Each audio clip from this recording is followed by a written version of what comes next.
યુવાનો દ્વારા પોતાના ખેતરની અંદર એટલે કે ફાર્મની અંદર આ રીતે અમારા પાટણવાડા ચૌધરી સમાજના જે યુવાનો છે એમને ખેતર ઉપર બોલાવી આવી કડકડતી ઠંડીની અંદર એક અલગ પ્રકારનો માહોલ ઊભો કરી અને બધા પોતાની સાથે એકબીજને મળી અને હલ્દીનો પ્રોગ્રામ આજે હતો।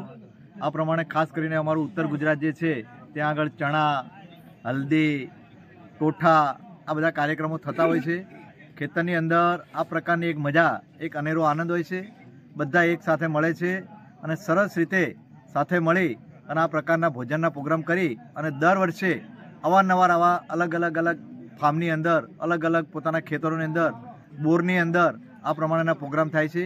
ત્યાં આગળ બધા યુવાનો એકત્રિત થાય છે અને એક જુદા જ પ્રકારની શિયાળાની કડકડતી ઠંડીનો આનંદ લેતા હોય છે।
આજે બધા મિત્રો સાથે મળ્યા હતા અને લીલા હળદરની સબ્જી બનાવી હતી।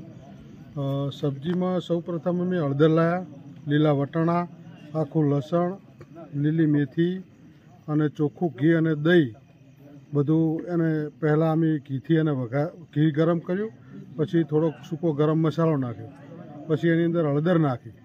હળદર એને મતલબ માપસરની એને જે ચડી રહેવાની થાય પછી એની અંદર વટાણા નાખ્યા, પછી એની અંદર લીલું લસણ, લીલી મેથી અને ડુંગળી નાખી। એ બધું મતલબ એના લેવલ પ્રમાણે ચડી રહ્યું એ પછી એની અંદર અમે દહીં નાખ્યું અને બીજો પછી મીઠું કે લાલ મરચું અને લીલું મરચું પણ અંદર નાખ્યું ટેસ્ટ પ્રમાણે, મીઠું ટેસ્ટ પ્રમાણે નાખ્યું। એકદમ બહુ નેચરલ પદ્ધતિથી ચૂલા ઉપર બનાવ્યું, બાજરીના રોટલા અને બધા મિત્રો સાથે ખૂબ મજા આવીને એન્જોય કર્યો અને શિયાળાની મસ્ત ઠંડી હતી અને વાતાવરણને અનુકૂળ લીલી હળદર ખાવાની બહુ મજા આવી ગઈ અને બસ